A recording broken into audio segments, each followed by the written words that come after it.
Rabbi sholli sadri wa yassir li amri wahlul 'uqdatam min lisani yafqahu qawli.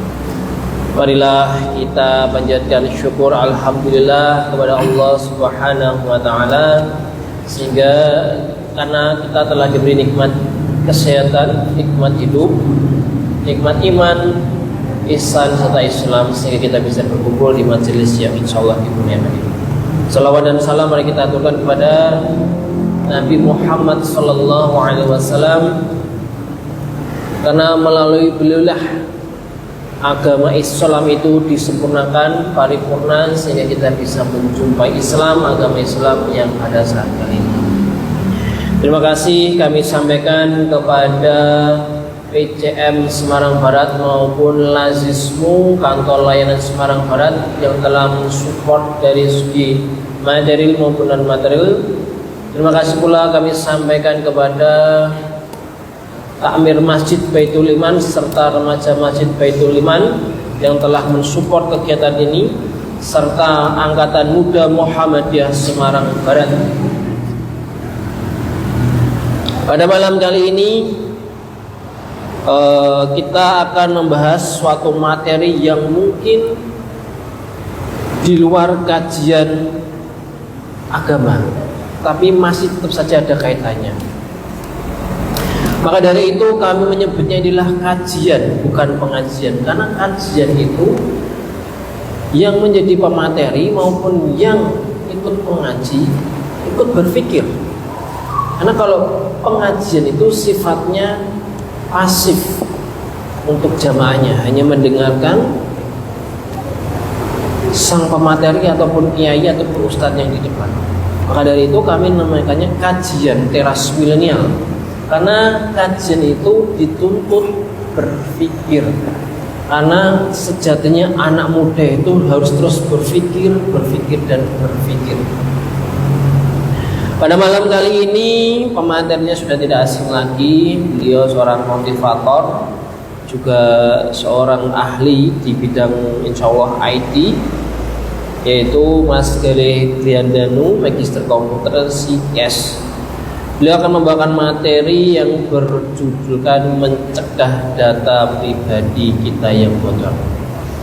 Sesuai narasi yang kami bagian kemarin, yaitu pada umumnya, bukan semua ya, pada umumnya orang Indonesia itu hampir bisa dikatakan tidak begitu peduli terhadap data diri. Contoh, sering saya menemukan bungkus mendoan, bungkus gorengan itu ijazah, bahkan ada kakak juga. Dan sering juga saya menemukan fotokopi KTP berserakan di tempat sampah. Wah, padahal itu adalah data pribadi yang bisa disalahgunakan. Nah, tapi uniknya lagi, sekarang di media sosial itu malah bahkan orang itu pamer yang namanya identitas diri. Nama anak, nama suami, nama istri, pekerjaan, alamat, dan lain sebagainya bisa di media sosial. Itu kalau bagi orang yang memiliki niat yang buruk, wah itu sangat berbahaya. Nah, tidak usah lama-lama lagi sebagai pengantar, itu saja. Nanti semoga teman-teman yang secara offline maupun yang online bisa menyimak dengan baik, sehingga nanti kita bisa melindungi data diri kita. Dan bagaimana cara kita melindungi data diri kita itu akan dijelaskan oleh beliau, Mas Galih Triandanu, Magister Komputer SIKES. Kepada beliau kami persilahkan.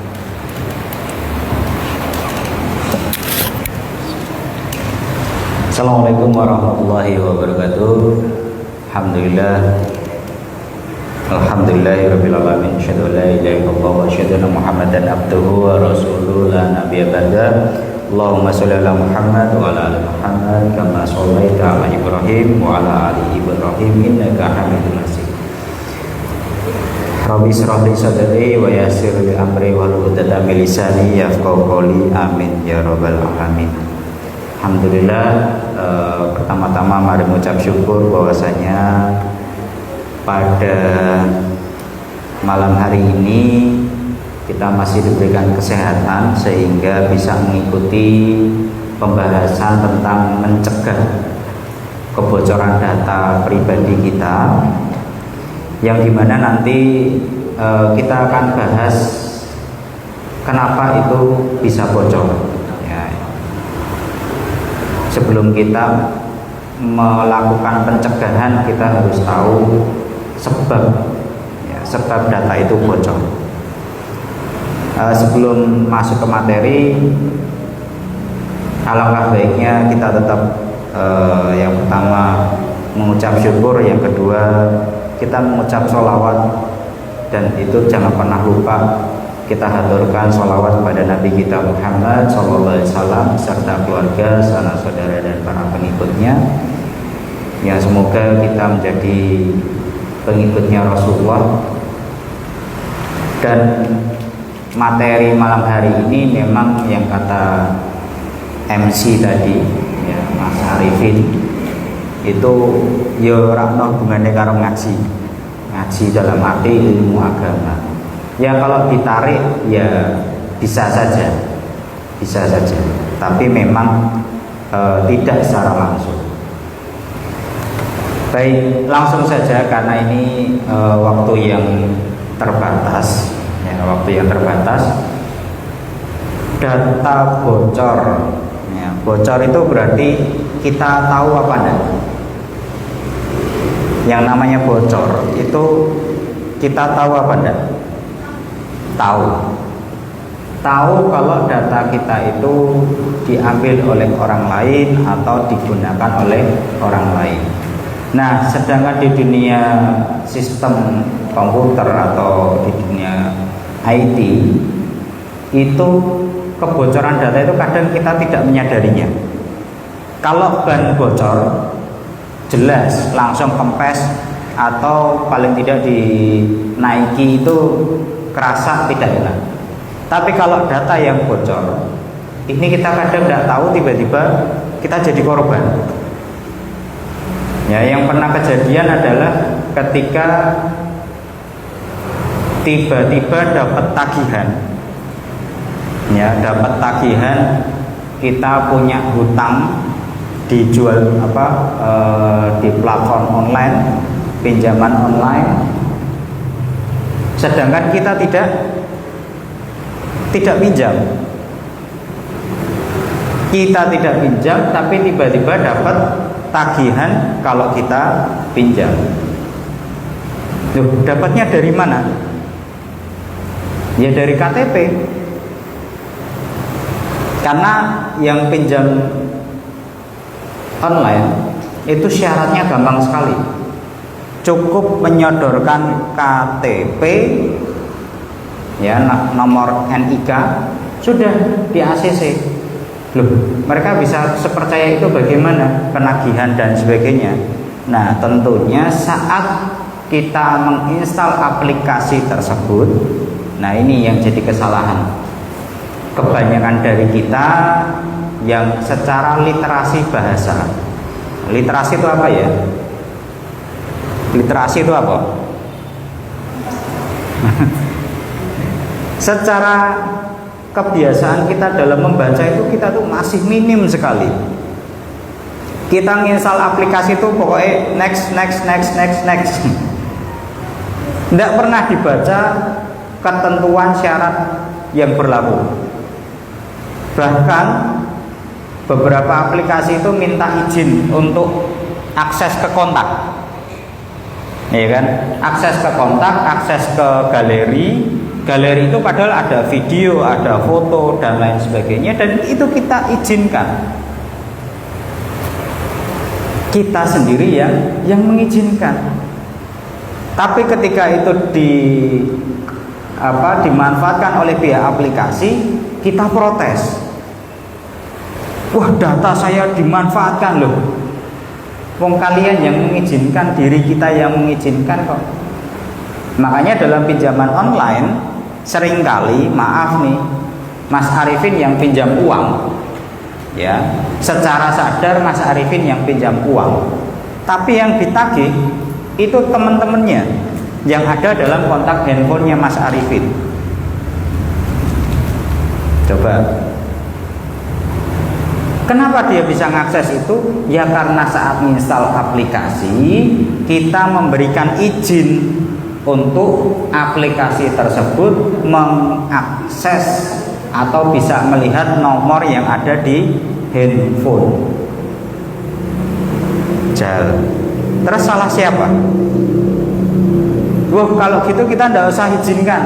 Lah kalau tidak diizinkan, jelas tidak mungkin bisa install. Ini agak bingung ini. Kalau mau install, kita harus memberikan izin akses ke kontak dan galeri. Ada beberapa aplikasi yang memaksa itu. Tapi di sisi lain, kalau tidak diizinkan, ya tidak bisa terinstall. Ya, itu yang pertama. Ya, kebiasaan kita menginstal aplikasi yang kita tidak tahu keperuntukannya, tiba-tiba yes, oke, izinkan mengambil kontak, izinkan mengambil galeri, izinkan, semua diizinkan. Kita tidak mencoba membaca dulu, ini perlu ndak ada perizinan dengan kontak, ini perlu ndak perizinan dengan galeri. Bahkan beberapa aplikasi itu sampai akses ke map. Mungkin bagi sebagian besar kita, map itu bukan sesuatu yang penting bagi kita secara umum. Akses map itu tidak penting, tapi bagi aplikasi itu jadi data mereka. Oh, ternyata gali itu terakhir di ini. Mereka tahu. Dan ini bisa jadi data mereka, entah mau digunakan untuk apa, yang itu kita tidak tahu. Nah, jadi kita harus bijak kapan harus mengakses, memberikan akses pada aplikasi-aplikasi yang akan kita gunakan. Ya. Jadi sebenarnya kebocoran data, kembali lagi, kebocoran data itu ada dua penyebabnya. Yang pertama itu ya dari kita sendiri. Kita memberikan akses kepada pihak luar, baik itu bentuk aplikasi ataupun pesan spam, ya. Pesan spam itu yang sering kejadian nih. Ini dapat kiriman paket, ya, beberapa bulan yang lalu itu sempat viral, tapi silahkan diklik .apk. Kalau itu diklik dan kita tidak mengizinkan, ya sebenarnya tidak masalah. Yang jadi masalah karena kita tidak ngerti, terus diklik yes, izinkan. Lah ketika diizinkan itulah semua akses data dalam HP itu diambil oleh mereka. Karena ada hak akses. Ya, yang pertama kita mengizinkan. Ya, kita mengizinkan. Bahkan maaf nih, sering dari kita, kebanyakan kita di HP kita ada mobile banking, m-banking. Ada ya, Mbak Rani ada ya m-banking ya, Mbak Rona belum, belum pakai. Mas Ibnu ada m-banking, Mas Arifin ada m-banking. Karena takut lupa pinnya, ditulis di kontak handphone. PIN m-banking ditulisnya seperti itu. Lah itu sama halnya nulis PIN ATM di ATM-nya sendiri, di kartu ATM. Itu sangat rawan sekali. Meskipun pihak bank sudah berlapis-lapis dalam hal keamanan data. Kan biasanya ada verifikasi dulu, kalau transfer antara password dengan PIN harus berbeda. Kemudian kalau ada login yang itu bukan sesuatu yang wajar, kalau kita bicara IP-nya kayaknya tidak wajar, maka pihak bank akan memblokir dan lain sebagainya. Nah, ini upaya dari pihak bank. Tapi yang jadi masalah adalah kitanya tidak pernah mengamankan itu. Kitanya yang tidak pernah mengamankan itu. Ya. Jadi yang pertama tadi, kita yang memberikan izin ke orang lain untuk mengakses data-data diri kita. termasuk di sana kita ngirim apa ya namanya, fotokopi KK, ya, scan KK melalui WhatsApp, ya meskipun aman, tapi sebenarnya kalau kita bicara pada keamanan data, itu kita sama dengan mengirimkan KK kita ke WhatsApp, mengirimkan KK kita ke Telegram, mengirimkan biodata kita ke media sosial. Ya terus gimana cara ngamankannya? Ya memang demikian adanya. Kita hanya bisa mencegah. Mencegahnya seperti apa? Ya salah satunya kita mengirimkan pada orang-orang yang pada orang-orang yang kita percaya. Karena WhatsApp, Telegram tidak akan membocorkan kecuali ada hak izin yang mereka berikan. Karena contoh saja, WhatsApp itu kalau masuk di negara tertentu, misalkan di Indonesia boleh digunakan, berarti pihak tertentu, ya saya menyampaikan pihak tertentu ini punya akses database chatting di WhatsApp. Itu tidak semua orang bisa mengakses ke sana, ya hanya orang-orang tertentu. Kemudian ya yang pertama tadi, kita yang mengizinkan itu terakses. Yang kedua, faktor tidak sengaja. Ya, ini kita bicara penyebabnya dulu. Yang kedua, faktor tidak sengaja. Kebocoran data yang tidak sengaja ini salah satunya adalah yang tadi sudah disampaikan sama Mas Arifin, itu fotokopi KK, ya itu berceceran dibuang begitu saja seperti tidak ada beban yang harus ditanggung gitu kan.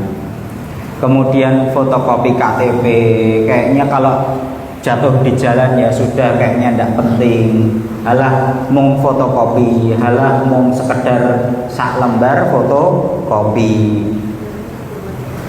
Atau yang sering kita abaikan, ya yang sering kita abaikan, kita punya paket nih. Kita punya paket, di situ ada nama Galih Driandanu, ada alamat dan ada nomor telepon. Kita cuman buka seret, ya kan, seringnya kan gitu, buka seret, setelah itu barang kita pakai, bungkusnya tidak kita rusak, terutama di bagian identitas. Di bagian identitas tidak kita rusak, padahal di situ ada nama lengkap, nomor telepon dan alamat.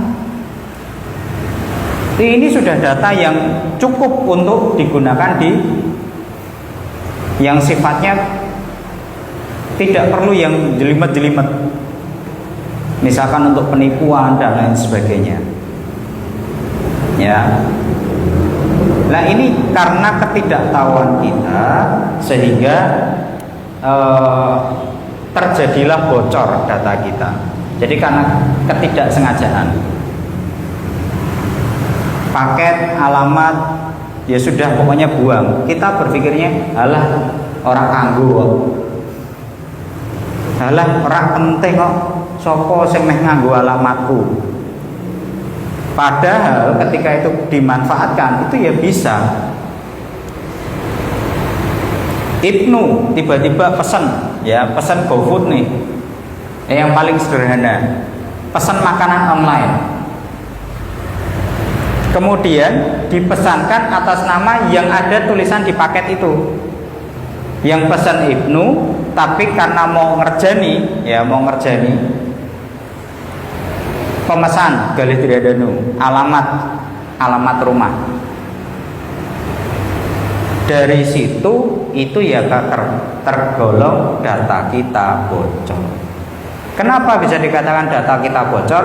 Karena data itu bisa dimanfaatkan oleh orang lain yang notabene adalah tidak kenal.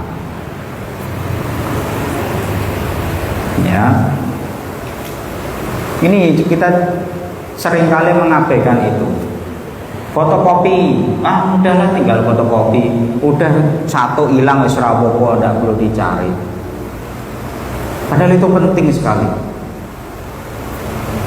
Yang berikutnya, ketidaksengajaan saat kita memfoto.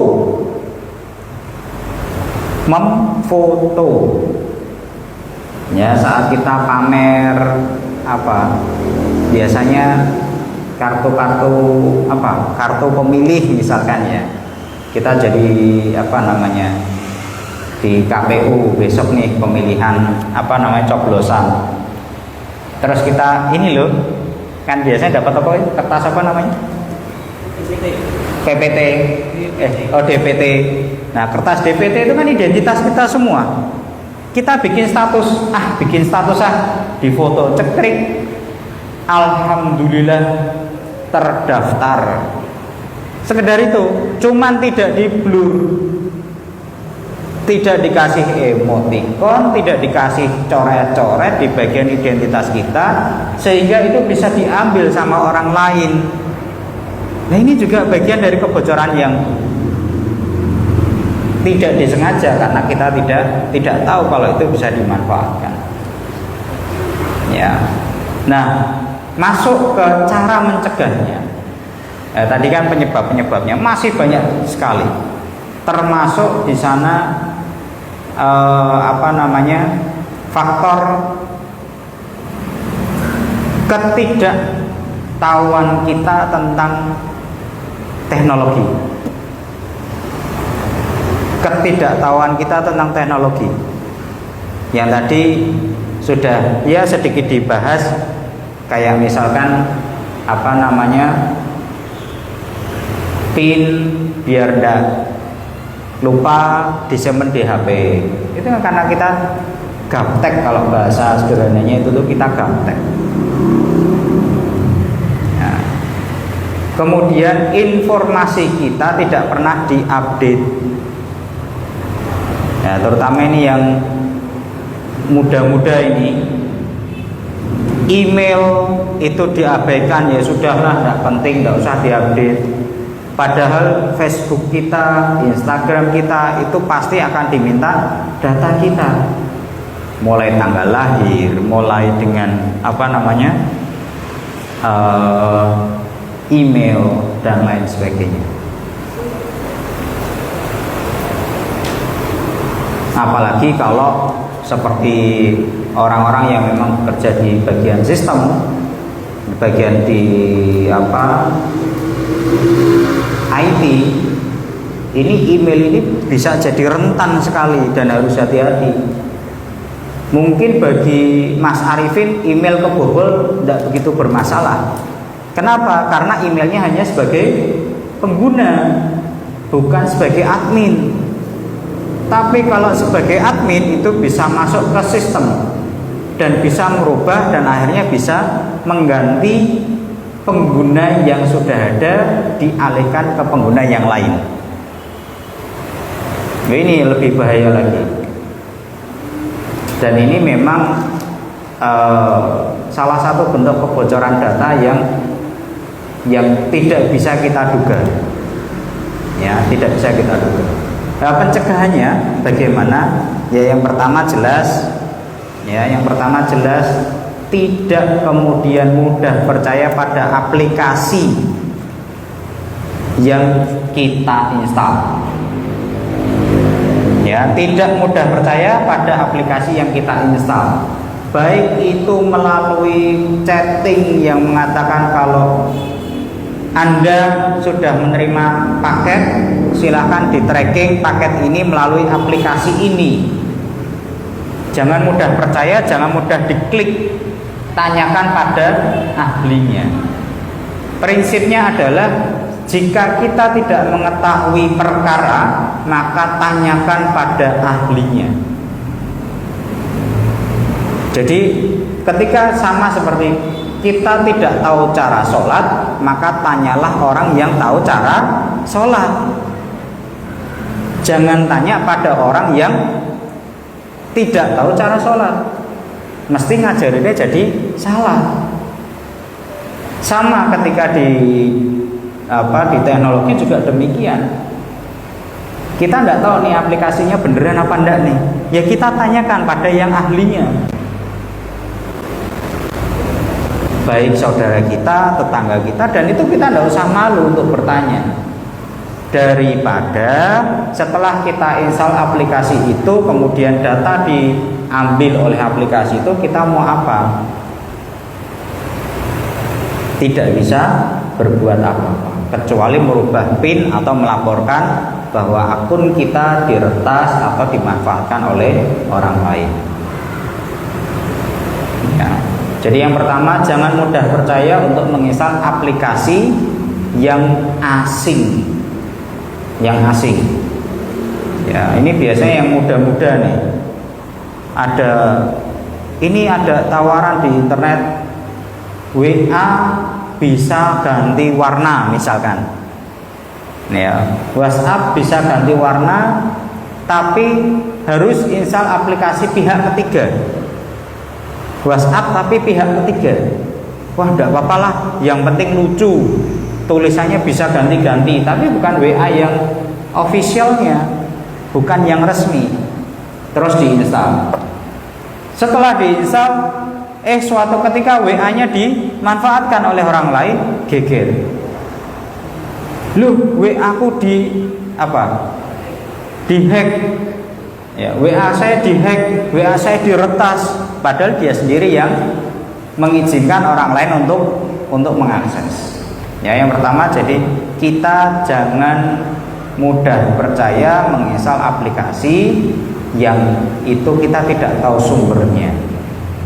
Mau namanya itu resmi, tapi kalau kita merasa itu asing, lebih baik diabaikan saja. Itu yang pertama. Yang kedua, pencegahan yang kedua adalah simpan identitas, ya. Misalkan seperti PIN ATM ataupun PIN mobile banking bukan pada device atau perangkat yang sama. Karena itu juga rentan. Maaf, ini kalau handphone saya kasih PIN juga, ya. PIN PIN mobile banking di situ, kemudian suatu ketika handphone saya hilang.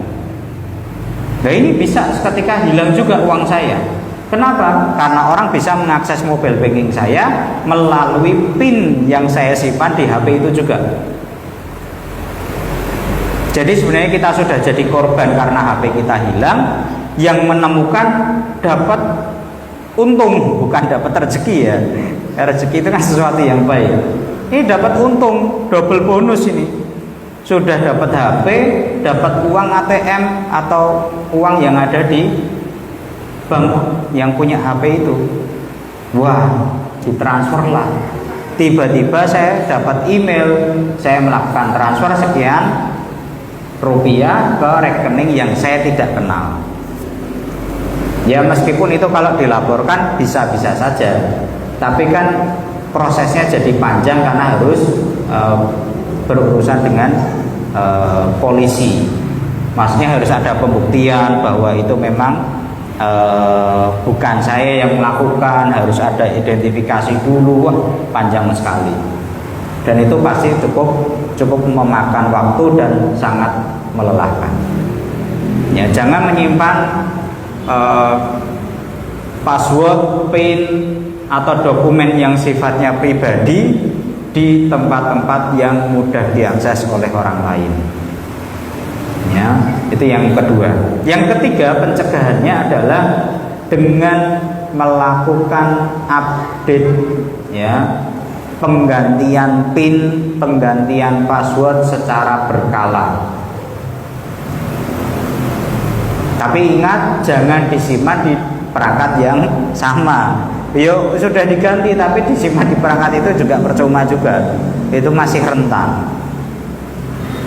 Wah, Mas, lalinan kok bar tak ganti malah kelingannya yang pertama. Ya sudah. Tapi pastikan password atau PIN itu hanya kita yang tahu. Meskipun sekarang sudah ada standar nih. Ya, untuk password itu sekarang makin jelimet dibandingkan dulu. Dulu itu password cukup huruf kecil saja selesai. Misalkan apa ya?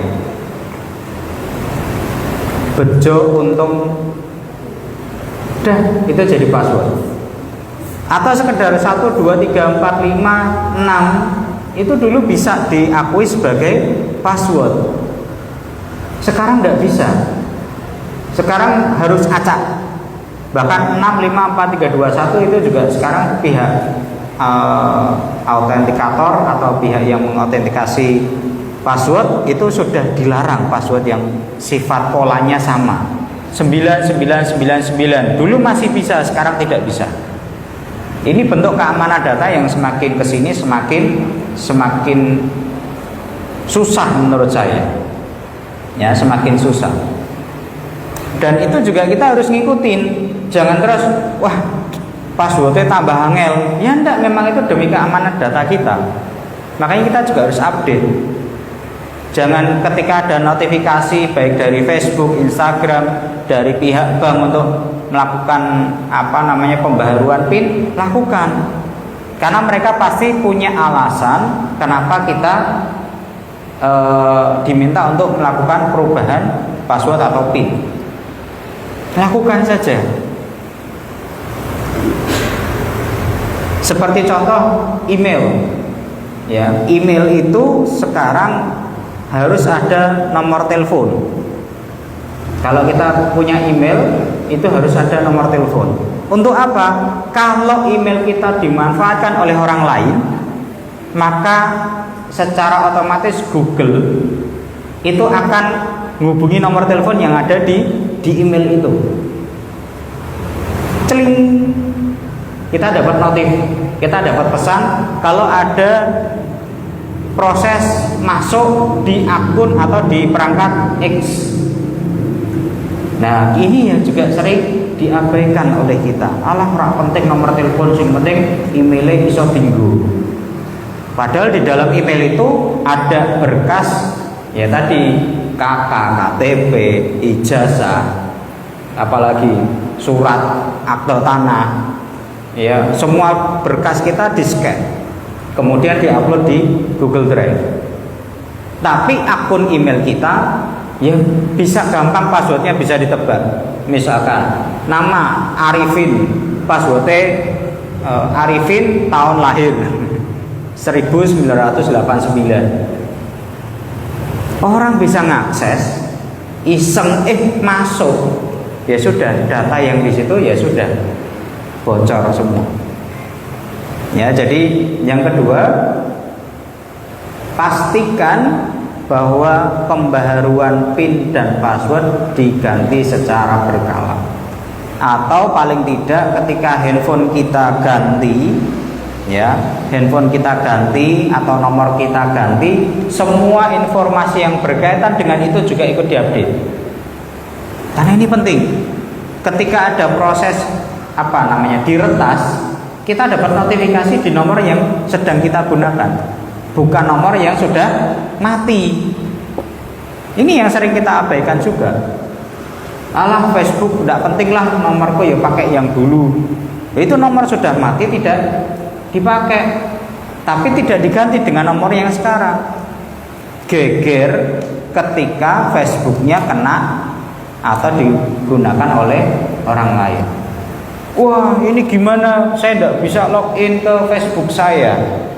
Padahal ini penting. Kerjaan saya di situ semua, jualan saya di situ semua, produk saya di situ semua, follower saya sudah banyak dan lain sebagainya. Nah, ketika dikatakan verifikasi data ke nomor yang ada terdaftar di Instagram, Facebook dan lain sebagainya, nomor itu sudah tidak aktif. Ya sudah, silahkan dipakai oleh orang lain dan kita tidak bisa berbuat banyak kecuali melaporkan akun itu digunakan oleh orang lain. Itu pun tidak menjamin Instagram akan menutup akun itu. Kenapa? Karena dianggap itu organik. Organik itu sesuatu yang alami. masuknya bukan lewat kertas karena memang dia punya akun dianggap seperti user biasa, kemudian ya sudah, jadi Instagram tidak akan memblok itu sebagai akun yang di luar atau peretasan. Jadi kita harus hati-hati ya. Ada update HP kita ganti, nomor kita ganti, kemudian maaf ini juga menjadi kesalahan. Kalau kita jual HP ya, kita jual laptop, pastikan akun yang di dalamnya itu sudah dihapus, bukan sekedar di titik keluar sign out, enggak, dihapus. Itu yang sering sekali tidak menjadi perhatian kita karena dianggap alah engkau kan yo di format. Iya kalau di format, kalau dimanfaatkan dulu. Dihapus, harus betul-betul bersih. Handphone kita, laptop kita yang terhubung ke akun atau apapun yang di media sosial, kita hapus dulu. Kalau di handphone ada namanya kembalikan ke setelan pabrik gitu kan, sudah klik itu aja, ceklik, res, hilang semua. Dan itu harus kita lakukan sebelum handphone kita jual atau kita serahkan ke orang lain. Masa serahkan itu dihibahkan, itu yang harus kita lakukan ya. Jadi update informasi, kemudian kita juga harus melakukan penghapusan akun, terutama yang sering pinjam laptop. Yang sering pinjam laptop ini sering ini kita dalam pekerjaan buka WA nih, WA web gitu kan, scan, lupa untuk mengeluarkan dari WA web. Nah ini hal-hal yang simpel yang bisa kita lakukan, tapi seringkali kita anggap sepele dan mungkin malah tidak penting. Tapi ketika itu terjadi, maka yang terjadi ya penyadapan. Kan berarti Mas Arifin pinjam laptop saya misal untuk kerja, terus butuh koneksi butuh chattingan menggunakan WhatsApp atau Telegram, scan dong untuk terhubung ke PC. Udah rampung, tutup, dikembalikan ke saya, lupa mengeluarkan WA dan Telegram. Ya lupa nih, berarti saya punya akses untuk ngechat orang lain atas nama Mas Arifin. Yang paling sederhana, tiba-tiba saya WA Mbak Dita, saya pinjam uangnya, ini Iva lagi sakit parah, bojoku loro ki mlebu rumah sakit. Pasti percaya, kenapa? Karena pakai WA-nya Mas Arifin. Istri saya sedang sakit parah ini, butuh uang 5 juta, tolong transfer sekarang. Orang yang memang karena panik akhirnya langsung transfer, sampai lupa ngecek nama transferannya bukan nama yang bersangkutan. Nah ini kadang kepanikan kita sehingga kita terus bilangnya wah saya kena tipu. Ini simpel loh, tapi sering terjadi di masyarakat kita. Hanya kelalaian tidak melakukan proses keluar dari akun di PC yang itu bukan PC kita, tapi PC orang lain. PC orang lain. Dan itu bisa dimanfaatkan. Jangan sekedar alah orang penting, bisa dimanfaatkan. Saya bisa WA Ibnu, Mas Ibnu, saya butuh uang nih. Ini saya kecelakaan, saya nabrak orang, saya butuh uang 500.000, transfer ke rekening Gali, bukan rekeningnya Arifin, tapi rekeningnya Gali dengan alasan kui rekeningnya sing tak tabrak. Masuk akal tidak? Masuk akal. Kui rekeningnya sing tak tabrak, wes langsung transfer kono wae. Akhirnya transferlah uang. Saat ketemu, Mas di duite jari wingi nyileng 500.000. Loh, nyileng opo? Ini pertama pertemanan jadi gesek, jadi pecah. Yang kedua, ya sudah, dua orang ini juga akhirnya rugi dua-duanya. Yang satu rugi karena akunnya dimanfaatkan oleh orang lain, yang satu rugi karena uangnya hilang. Yang itu tidak mungkin minta pertanggungjawaban ke orang yang juga jadi korban. Jadi pencegahannya, lakukan proses pembersihan data, baik itu keluar dari akun saat perangkat kita serahkan ke orang lain, baik itu sifatnya dijual ataupun dikasihkan. Ya, bahkan maaf nih, bahkan dipinjam, hati-hati. Ya, jangan mudah percaya pada orang asing untuk mengakses atau ngotak-ngatik handphone kita. Mas lah kalau nyervis gimana? Ya kita harus ngawasi betul, atau data-data penting kita pindahkan dulu kalau mau nyervis handphone kita atau laptop kita. Kita harus memang lebih peduli lagi dengan data-data kita. Kita tidak tahu, karena hari apes itu tidak mengenal kapan itu terjadi. Orang terus ngenteni Jumat Kliwon kuwi apese kita ndak. Ya suka-suka pas kedaden kita apes ya apes. Ya. Yang berikutnya cara pencegahannya adalah dengan melakukan maintenance, ya, perawatan di sini seperti halnya dengan Google, ya, Instagram, Facebook. Itu kalau sudah lama tidak digunakan, itu mereka akan otomatis menghapus akun itu. Ya, akan otomatis dihapus karena dianggap sudah tidak aktif. Nah, sesekali kita ya buka. Oh ya, masih aktif. Sembari kita mengingat passwordnya itu masih itu dan masih bisa diakses. Mungkin ada informasi tambahan-tambahan yang perlu kita tambahkan di akun itu, di PIN itu. Kita sesekali meskipun transfer bank itu bisa lewat mobile banking, ya sesekali kita tetap cetak rekening atau cetak buku itu sesekali saja. Untuk apa? Biar kita tahu mungkin ada transferan yang mungkin di luar dari kebiasaan kita, tapi kita tidak tahu. Karena kalau kita bicara transfer bank, ya, pencurian data, pencurian transfer melalui bank, itu bukan nominal yang besar. Bukan kemudian ke transfer 1 juta, enggak, 100.000 enggak. Tapi berapa? 10 rupiah. Bagi kita enggak kerasa 10 rupiah. Tapi kalau dikalikan dengan jumlah nasabah yang dia bisa hack atau bisa retas, berapa? Nah, makanya sesekali kita cek, diprintkan nih. Oh ya, oh masih normal. Ya, memang ini saya kemarin ambil uang di sini. Oh ya, saya dapat transferan dari sini. Disamakan dengan mobile bankingnya, saldonya sama enggak? Loh, kok beda? Kalau lebih besar, ya enggak usah dilaporkan. Kalau lebih kecil dilaporkan. Ya meskipun itu sangat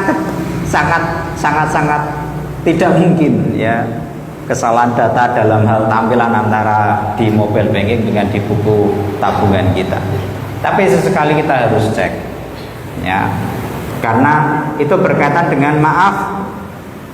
Termasuk saya pernah, ya ini pengalaman pribadi saja,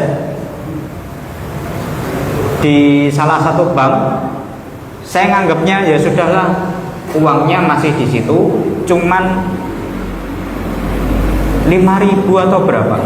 Tapi saya tidak menutup nutup rekening. Saya tidak nutup rekening. Saya pikirnya ya sudahlah, nanti kan hilang sendiri, terhapus dengan sendirinya. Suatu ketika ada bantuan yang waktu itu UMKM tuh yang 2 juta atau berapa itu, saya dapat bantuan. Kemudian ada kendala di sana. Kendalanya apa? Uang itu ditransfer ke rekening yang lama.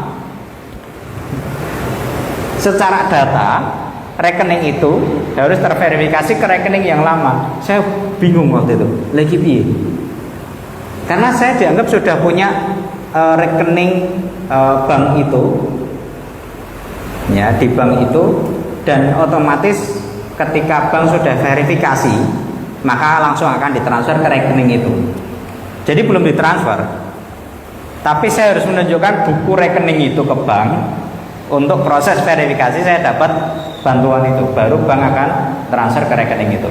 Wah, luar biasa. Saya juga sudah lupa bukunya di mana, bahkan PIN-nya saya juga sudah lupa, nomor rekeningnya pun saya juga lupa. Tapi pihak bank, Pak, ini atas nama Bapak masih ada. Lah gimana terusan?